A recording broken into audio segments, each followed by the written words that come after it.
would look like this.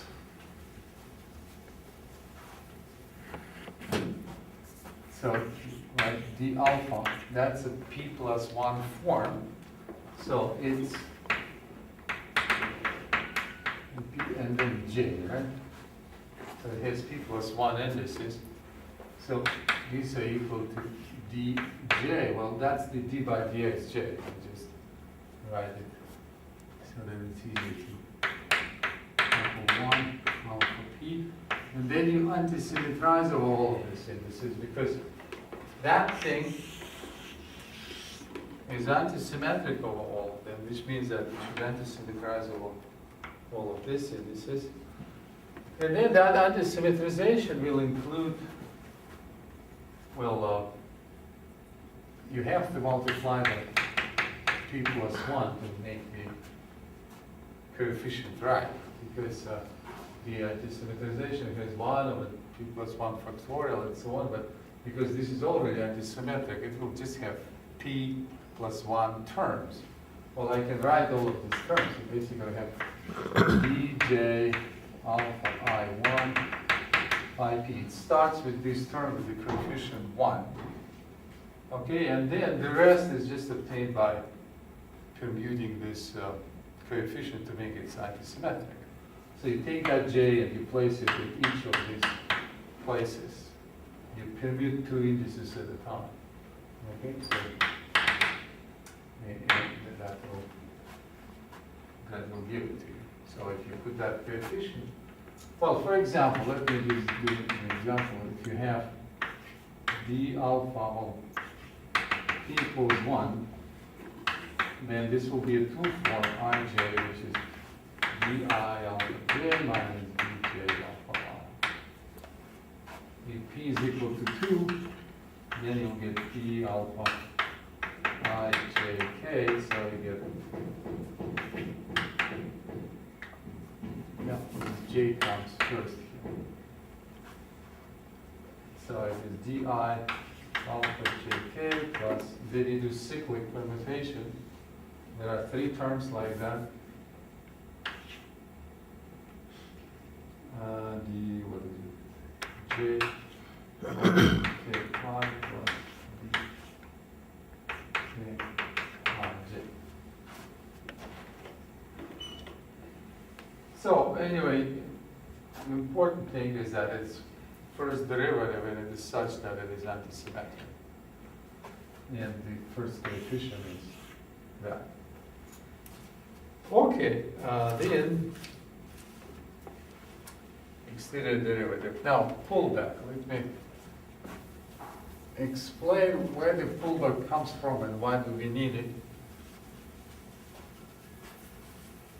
Well, the differential forms eventually need to be integrated. That's why we use those differentials, because we want to integrate it.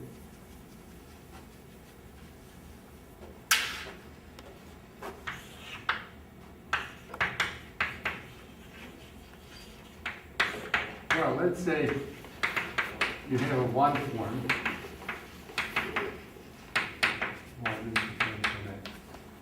Right, so that's 1 form. And you want to integrate it along a curve.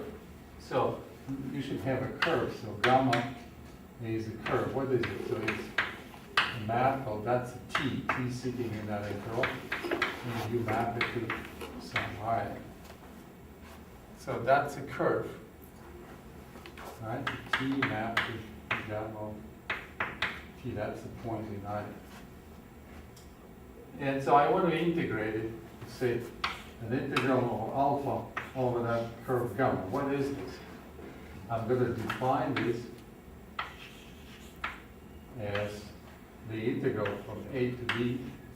Well, let me call that I, but I is the interval ab. So, and well, I'm integrating this guy. So you have alpha along that curve. So alpha evaluated on that curve. And then you have dxi by dt, right? So So what stays here, so this was a one form in Rn, and now what stays here is a pullback of that form. Because that form is defined on I, because it depends on T only. Okay, so you have this map gamma from I to Rn, right? And this formula here tells you that integral of alpha over gamma is, oh no, this is gamma. So that's what you have. That's what this formula is. What is this? That's a pullback.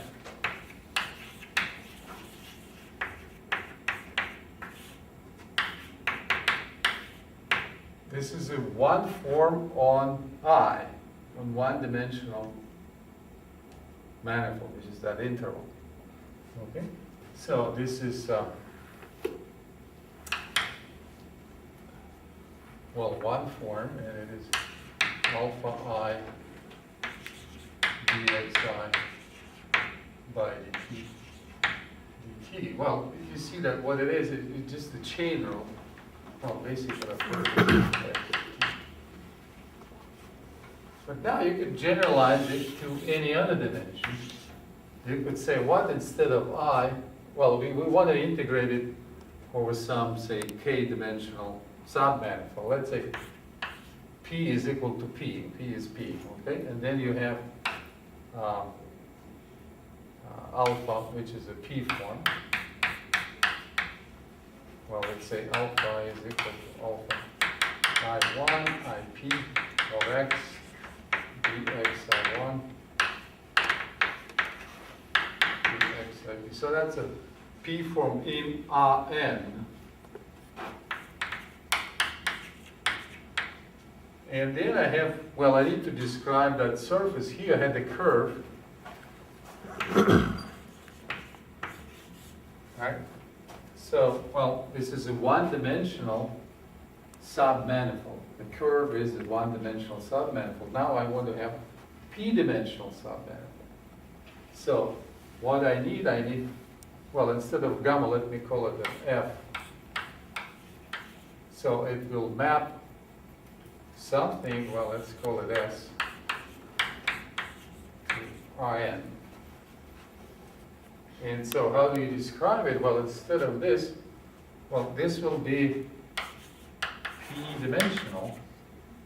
It's basically the space of parameters. Like for a curve, you have just one parameter. For p-dimensional submanifold, we have p parameters. Let's call them u. Okay, then you have, what is this? Basically, this map tells you that xi is equal to fi of u1 up. Right? So this u, so that is a point in that S. It's the space of parameters.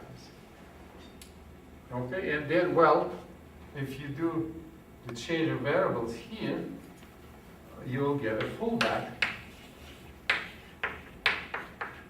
Why is it called a pullback? Because, well, this was a one form on gamma, and we're pulling it back. Well, probably I'll do it here. So here is my Rn. No, well, let's call it S. So this will be p-dimensional. And this is Rn. And that's this map F, right? So then originally I have a form here, a P form here in Rn. And so what I do, I pull it back here. So, and I get that's a pullback because I take that and I pull it back to this. So here I pulled it back to a curve. That's a form on a curve. It only depends on one parameter. This depends on x coordinates. When you pull it back, it only depends on p coordinates u, right? So we pull back of that P form, well, will be, well, let me just write it. So you take this, and, well, again, there is a sum here. And then you do the change of the chain rule there. So you get alpha I1 IP of x of u. You see x of u. So this point sitting on that submanifold S. And then for each dx, you'll get that chain rule. So you'll have those Jacobians dx I1 by du alpha 1. Well, let's just call it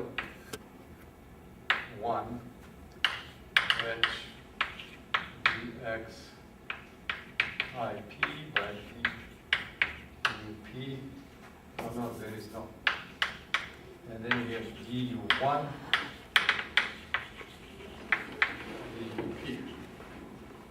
You don't see it, right?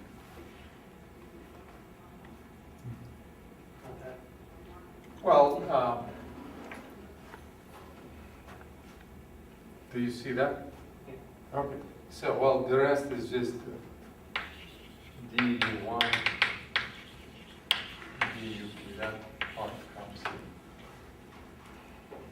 So, this is a form here in S, because it only depends on P variables, namely, it's a P form in P-dimensional space.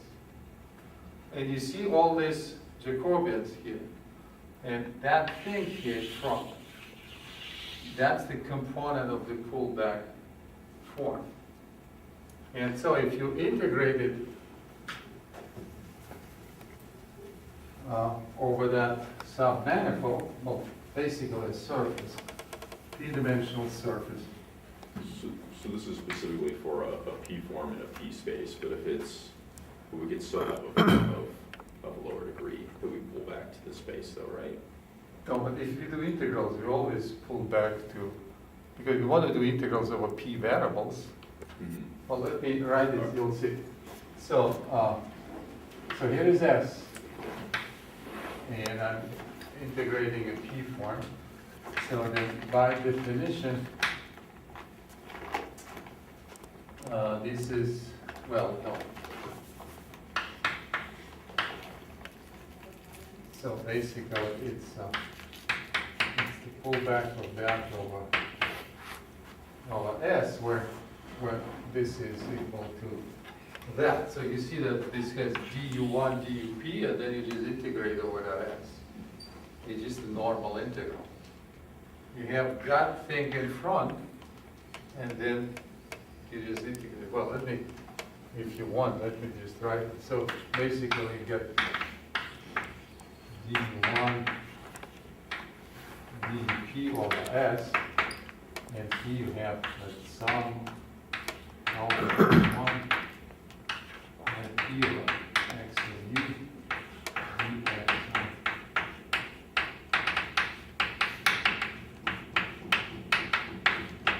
So that's it. So basically, we integrate over S that function. Make sense?